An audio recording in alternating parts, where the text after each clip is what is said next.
You work hard. You show up. You hold things together when no one else will.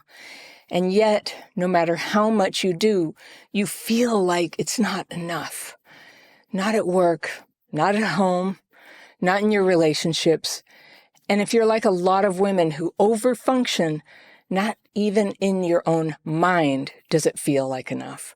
You tell yourself, I should be able to handle this. I should be stronger. I should be grateful. But the truth is, you're exhausted. You're running on fumes. And deep down, there's a quiet panic that if you ever stop doing, stop helping, stop fixing, everything's going to fall apart.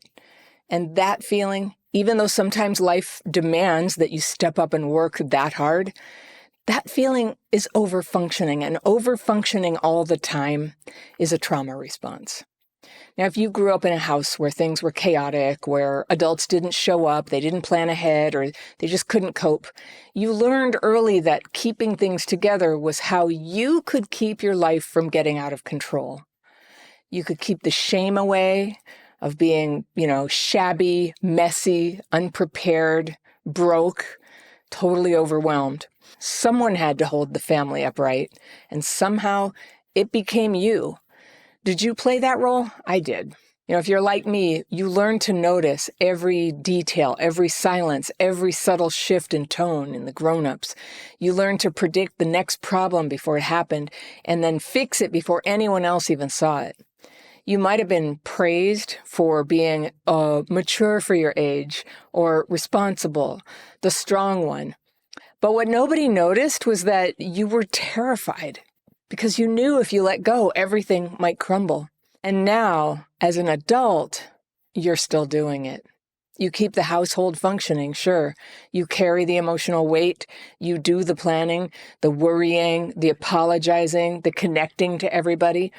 And it's not because you like control. It's because you can't stand watching things spin out. And then you tell yourself, this is just who you are, competent, dependable, strong. But under that, do you know what's driving your overfunctioning? It's fear. The fear that if you ever stop managing, the chaos is going to come back. And the chaos that we used to experience as kids was no joke. When I was 11 or 12 years old, I started becoming self-conscious about fitting in and being pretty, like other kids, other girls. But it was hard because my mom's alcoholism meant that our house was messy. I didn't have clean clothes most days. We didn't have a washing machine. We didn't even have hot water for a couple years. So I didn't have anyone to help me keep track of homework. And I was constantly getting caught out unprepared for tests at school. Or I had dirty hair. I sometimes had like rat's nests in the back. I was just a little too young to manage all that stuff, by myself well. And so one time in 5th grade, so I guess I would have been, 11? I remember I was sitting at my desk like this with my, leaning on my elbows, maybe listening to the teacher. And I all of a sudden looked down. I looked down at my arms and they were totally dirty. There was just like dirt all over my arms. And I was so embarrassed. And I was like licking my hand and trying to rub it off. And I just didn't have it all together yet. And literally nobody was supervising me. And by the time I was 13 or 14, I started working overtime to look normal. I took my clothes to the laundromat. I got up 2 hours before I had to leave for school so that I could do my hair and then rush off to school, of course, without eating anything because I was tripping out about my weight all the time. And I'd eat junk food at school. And then I'd come home tired. I started to obsess on what homework was due the next day because I just had never been able to keep track of that. So I drew a calendar inside my notebook. It had this like manila paper folder inside, and I drew a calendar.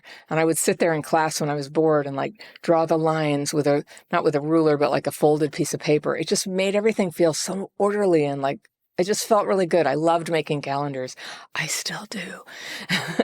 And so I could keep track of my assignments. I could write what was due when, and I could cross off the days. And it worked. I felt appropriate for the first time. And I felt not ashamed. And I wanted that feeling to go on forever. And so I got more and more into managing my schedule and my environment. And at a certain point, I'd say when I was 20, And I was working at a pizza place. I had moved to California. I was living in this cruddy apartment with no heat. I was putting myself through college because my parents had totally taken their attention off of me long before I left home. My competence turned into like compulsively doing things. And I was stressed out all the time. The good side was I got straight A's in college. The bad side was my stomach hurt all the time and I couldn't sleep and I was angry all the time and I was sad all the time and I was so alone. And yeah, it was a hard time in my life. So, people always say youth is wasted on the young. I was so pretty. I didn't feel it. I mean, even when I graduated, it felt like nothing to me.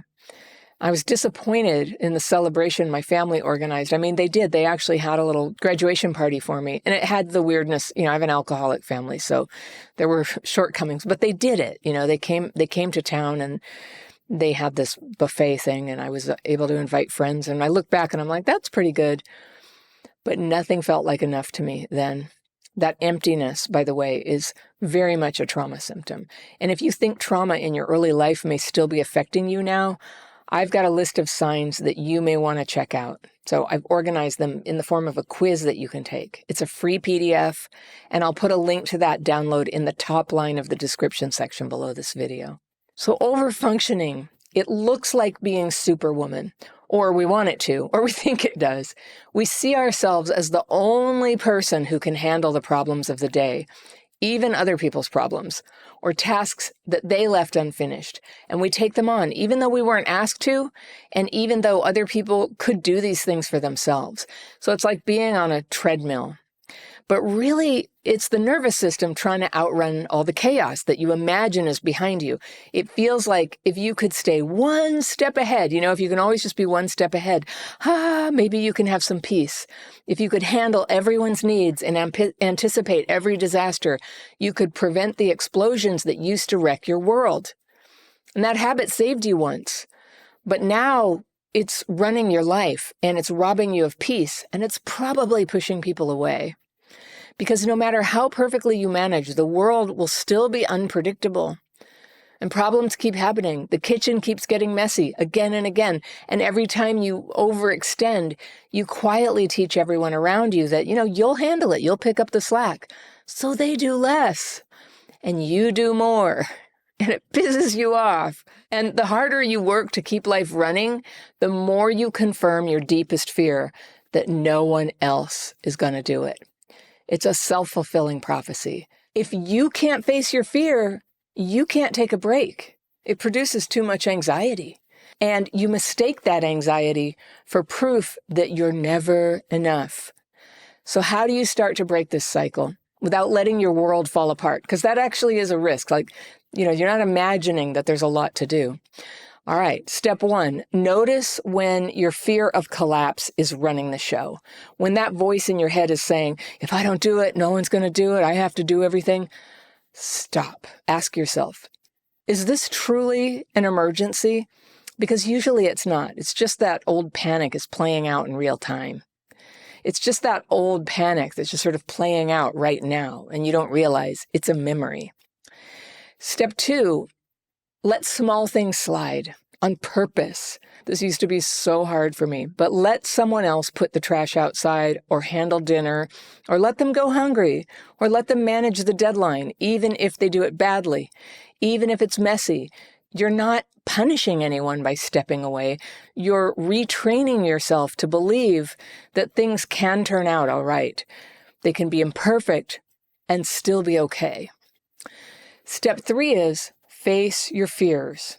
When things get uncomfortable, when you want to jump in and fix something, that's the moment to stay still. The anxiety rises up, and then watch, it'll fade. And not everything on your list has to happen right now. Some things, yes. Some things, you are tripping. You're imagining that it's that urgent. But that's what trauma does. It adds this urgency to everything. And, when this has been going on a long time, it's hard to tell the difference. So this is how you build a new kind of strength, the strength to tolerate disorder long enough to see what your options really are. So these are tiny steps, but they're powerful, and they help you have an experience of not taking care of everything and finding that the world doesn't fall apart. Mostly everything goes okay. It's very liberating. One thing that can help you handle the anxiety that can get triggered when you experiment with letting go is a set of techniques that I call my daily practice. And this is how I face my fearful and resentful thoughts, all this stuff left over from childhood, not to mention all the fears and resentments that have been added on, by re-traumatizing myself. All those years I wasn't healed, just daily stuff that's stressful. I take those fearful and resentful thoughts and I release them so that I can just feel some peace for a little while, so that I can see alternatives and get some clarity with whatever is going on in my day.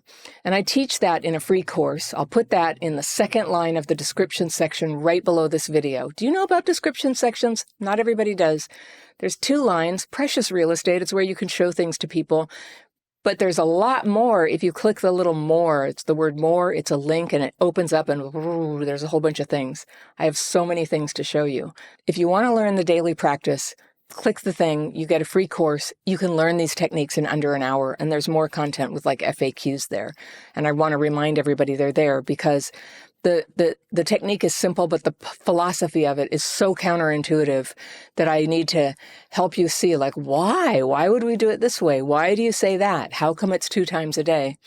So you'll see, all the instructions are there. What the daily practice helps me do is pick my battles, to see my choices, to lose the fear that only pushing on everything is going to make the fear stop.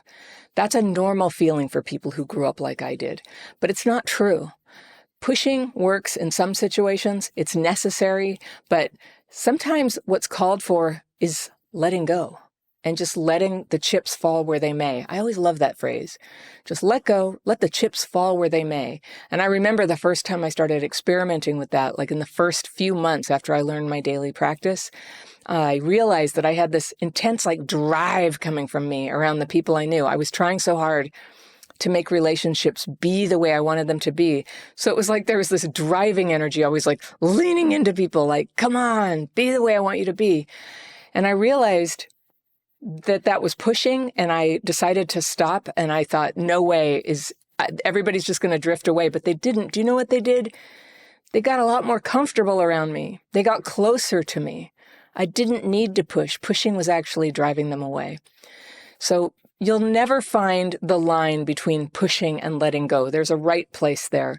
You won't find it unless you experiment a little bit.